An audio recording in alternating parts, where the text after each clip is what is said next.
What's up, guys? Dwayne Bryant here from WagerTalk.com, and I've got some NFL and college football tips for you on how I approach NFL and college football. But before I get to that, I do want to let you guys know, before I get into the meat and potatoes of this video, my early bird football packages are up now. But before any past clients buy my football or any new clients look to get on board for football, I need to make sure you guys don't spend any more than you absolutely have to.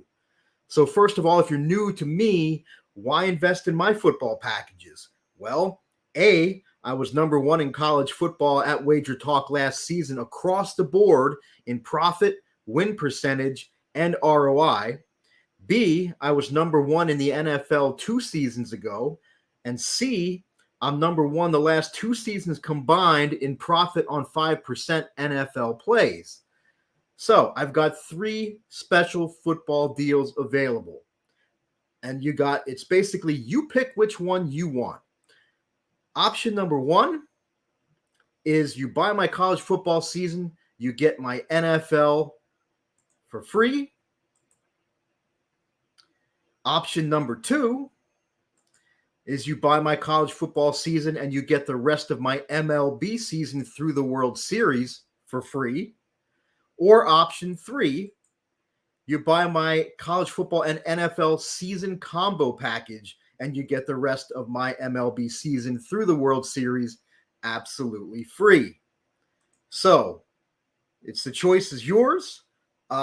And basically, once you make your choice, the Wager Talk office will reach out to you after your purchase to see which freebie option you choose. That being said, let's get into it here. I've got 3 tips for NFL and 3 tips for college football. And this is just some basics on how I approach these sports. We're going to start with the NFL. And NFL number one is I do not blindly follow any one betting strategy or betting angle, trend, angle, whatever. And I'm going to give you an example. The sandwich game. This is a very popular situational angle that goes back many, many seasons, decades actually. And it's basically, if you're not familiar with the term, you have a division game last week, you've got a non-division game this week, you have another division opponent up next week, and basically you're taught to fade these teams. But since 2019, these teams are actually 53.1% against the spread. So these teams have actually been profitable. So again, don't blindly follow any one angle, trend, piece of information. My rule is I need at least 3 different edges to align before I make a play. NFL tip number 2, do not overreact to what you saw last week. No team is as good or as bad as their last game, so don't overreact. An example, let's say a team got shut out last week. A lot of guys are going to be like, whoa, this team sucks. I'm going to bet against them next week. They couldn't even score this week. Well, these teams that are coming off getting shut out have actually cashed 55.7% of the time in the history of the SDQL database. And that database, I believe, has results since 1989. So bottom line here, do not overreact to any team's last game, no matter how good or how bad it was. NFL tip number 3, and this is the big one for me.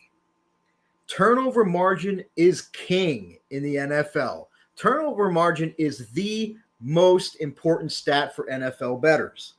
Now, my NFL handicapping for each game begins with assessing which team I project to win the turnover battle.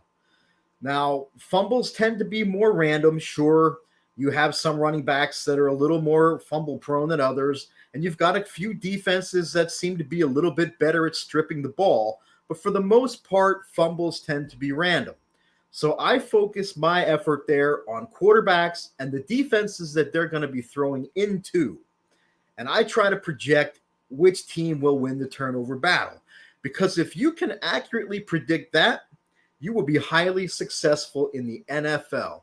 And I looked this up on the SDQL database, and in the history of the database, going all the way back to 1989, team that won the turnover margin, cashed the ticket, covered the spread 77.3% of the time.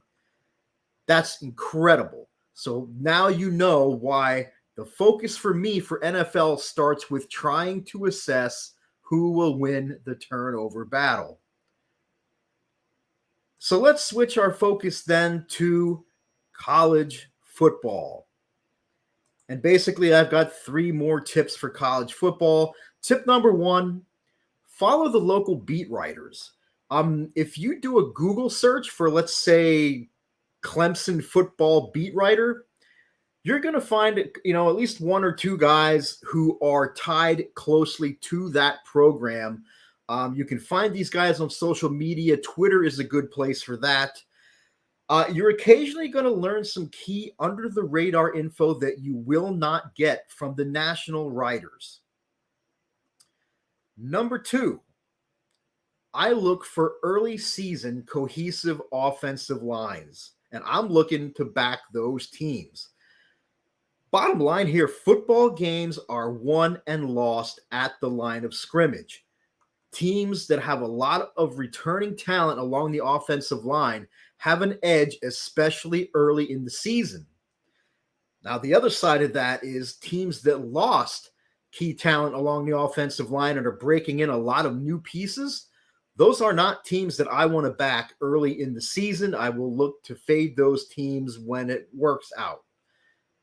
Tip number 3, watch for new coaches with a new philosophy. It usually takes a couple seasons for a coach to bring in and develop players to efficiently run their specific system. One example is, let's say you have a new coach coming in. He runs a pro-style offense where he wants a pocket passer with great accuracy. But the outgoing regime ran a spread attack with a mobile quarterback who relied more on his speed and agility rather than his passing ability, pocket awareness, et cetera, et cetera. So basically, it takes 2 to 3 seasons for a coach to either bring in the guys that fit the mold for what he wants to do, or at least a couple seasons to take the players that are there and see who can adapt to his philosophy and his system. So be on the lookout for those. So it's not just about trying to fade new coaches with new philosophies coming out of the gate in season 1, but also look for coaches that are in season 2 or season 3 at their program, in their system, because by that time they usually have the players in place and the system is working the way they want it to work. And those are usually teams that you can back. So again, my special deal for NFL and college football.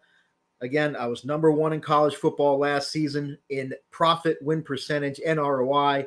Number 1 in the NFL 2 seasons ago. Number 1 the last 2 seasons combined in profit on 5% NFL plays. And you got a choice. You pick 3 special football deals for me. Option number 1, buy my college football season, get my NFL season free. Option 2, buy my college football season, get the rest of my MLB through the World Series for free. Or option 3, buy my NFL college football season combo deal and get the rest of my MLB through the World Series absolutely free. Limited time special on those deals at dbbets.com. I hope you found these tips useful. They are tips that you can use not just for the season coming up, but in seasons moving forward. And as always, best of luck in your football wagering this upcoming season.